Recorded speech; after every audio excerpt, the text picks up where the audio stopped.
Has the Mandela Effect become all too real for you? Well, I got news for you. It's good news. It's actually a trigger, a wake up call for many who are just waiting to take their roles as wanderers, they're called. And that's what this episode's about. So if you're affected, this could be for you.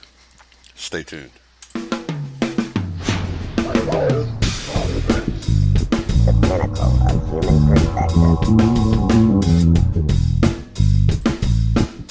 Welcome to Unbiased and on the Fence. I'm Shane. Thanks for joining me.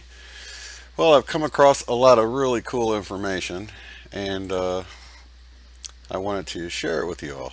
Now, if you're sorry about the mic, if you're not familiar with the Law of One, um, you can go to the site thelawofone.info, and you can read through all of the different sessions. I won't get into all that because I think a lot of people already are aware of it, and if you're not, you can read about it. Um, but I wanted to read about the wanderers because I find this is really interesting. Now, the planet is going through a shift, and that's what the Mandela Effect's all about. Um, Many people are being triggered right now. But in these Law of One sessions, they talk about wanderers. And I believe I'm one, along with millions of other humans on the planet that are waiting to help raise the planet's vibration. So if you've always had a difficult time understanding the world as it relates to selfishness and bullying and inequality, and maybe you just never really quite fit in, you're probably a wanderer and didn't even know it. Now, that doesn't mean we're better than anybody, but we're more like experienced big brothers and sisters coming to help our little brothers and sisters graduate or become harvestable, I should say, as the planet is moving into this whole period of harvest. So, the Law of One sessions go by question and answer format. Questioner says, um, thank you. Well, you spoke of wanderers. Who are wanderers? Where do they come from? I am Ra. Imagine, if you will, the sands of your shores, as countless as the grains of sand are the sources of intelligent infinity. When a social memory complex has achieved its complete understanding of its desire, it may conclude that its desire is to service to others, with a distortion towards reaching their hand, figuratively, to any entities who call for aid. These entities, whom you may call the brothers and sisters of sorrow, move towards this calling of sorrow. These entities are from all reaches of the infinite creation and are bound together by the desire to serve in this distortion, meaning our reality, our matrix we're in right now. They call it a distortion. Question: how many of them are incarnate on Earth now? This came out in 1981, just so you know. I am Ra. The number is approximate due to a heavy influx of those birthed at this time due to an intensive need to lighten the planetary vibration and thus aid in harvest. The number approaches 65 million. Questioner: are most of these from the fourth density? We're in the third density, by the way. What density do they come from? Oh, also, by the way, this is a little background. Jesus was going back. He was about to go into fifth density and decided to come back to third density to help us out. So just a little background. That's also in this information. And like I said, if you can come to this website and read all about it. But they're asking about the density of those here now. I am Ra. I am Ra. Few there are of fourth density. The largest number of wanderers, as you call them, are the sixth density.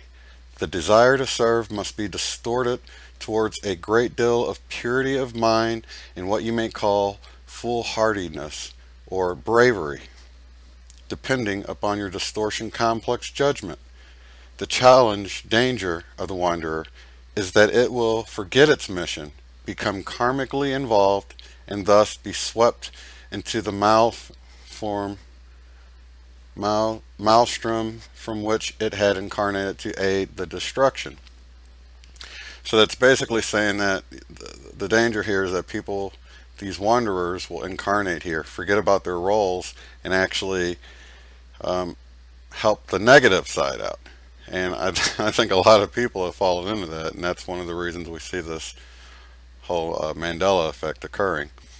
So, the question: what could one of these entities do to become karmically involved? Could you give us an example? An entity which acts in a consciously unloving manner in action with other beings can become karmically involved. And then here's another indication of the wanderers. The questioner says, I just had a thought. Do any of these wanderers have physical elements in this Earth situation?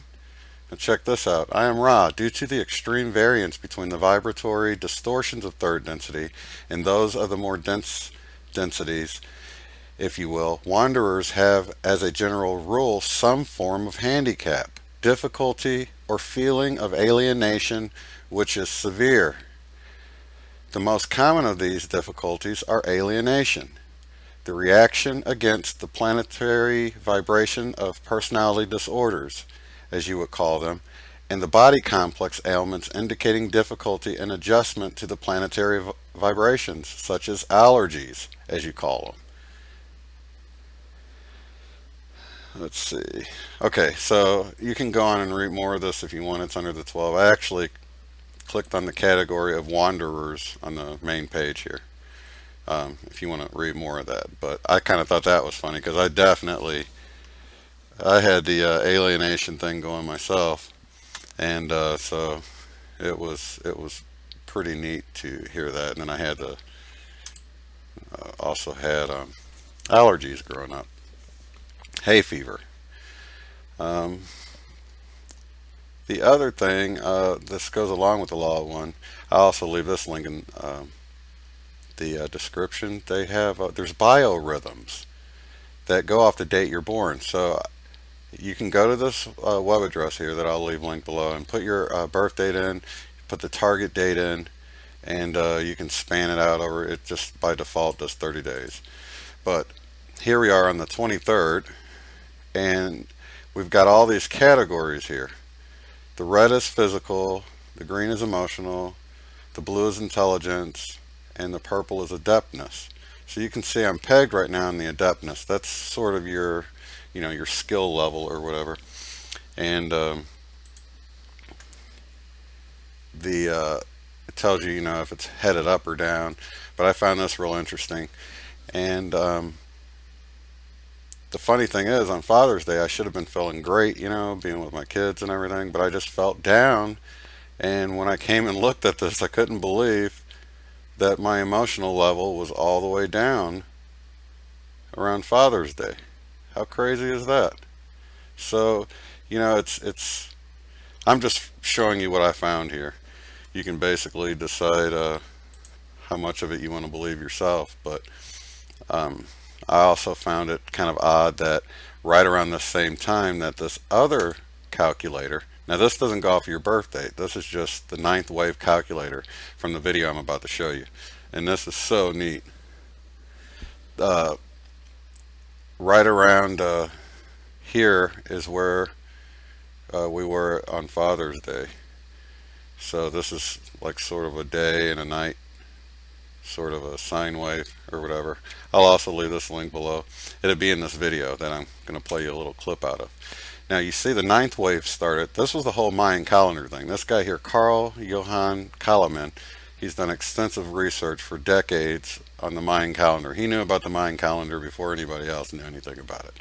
And I saw that he didn't have many subscribers or views, and so a lot of people probably didn't see this.